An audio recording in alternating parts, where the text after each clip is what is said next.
Sawadee krap, welcome to Phuket Extra, brought to you by PSD Windows and Doors. It's Wednesday, December 26th, and I'm your host JP Mestanza with the news you need to know.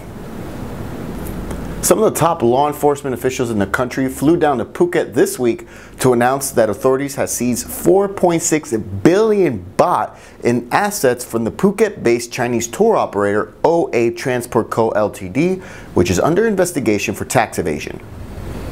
The announcement was made at the Royal Gems Pavilion Phuket in Koh Keo yesterday by a contingent of top flight officers, including the Deputy Commander of the Royal Thai Police, the Acting Region 8 Police Commander, and the Immigration Police Chief.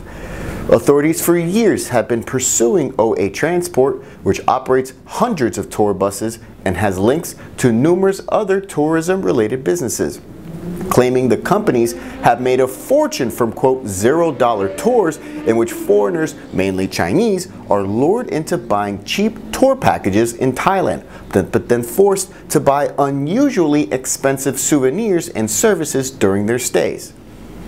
Among the assets seized from the 61-year-old CEO of OA Transport included 129 properties all over Thailand, as well as cash held in 30 bank accounts amounting to 136 million baht, and also 97 items worth nearly 3 billion baht seized from their jewelry and gems company.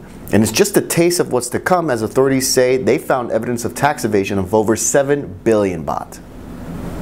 The flame has flickered out on the annual Light Up Phuket Tsunami Memorial event held at Patong Beach on the night of December 26 each year to commemorate the lives lost to the Asian tsunami 14 years ago.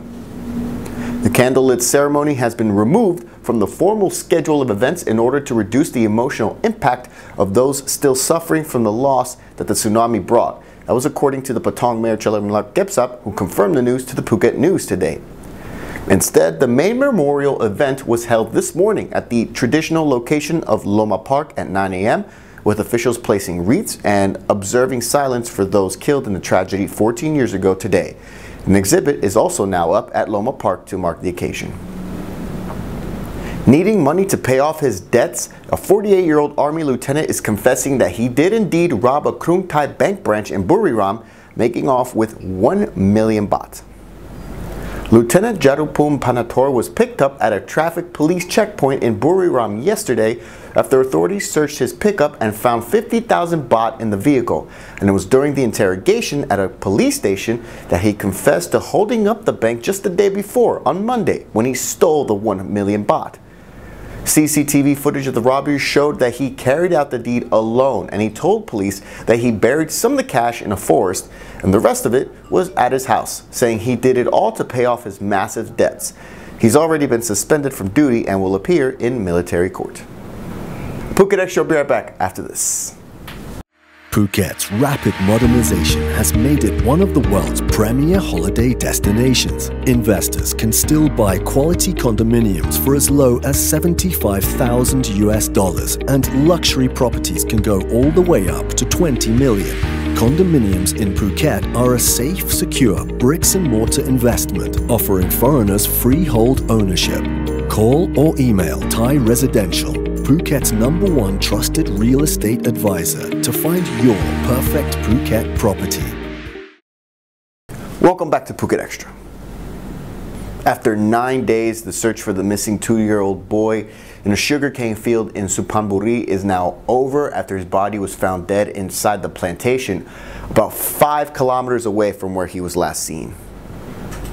2-year-old Salui, who is the son of migrant workers from neighboring Myanmar, he was reported missing back on December 17th after he had gone out to play near the sugarcane plantation where his parents worked.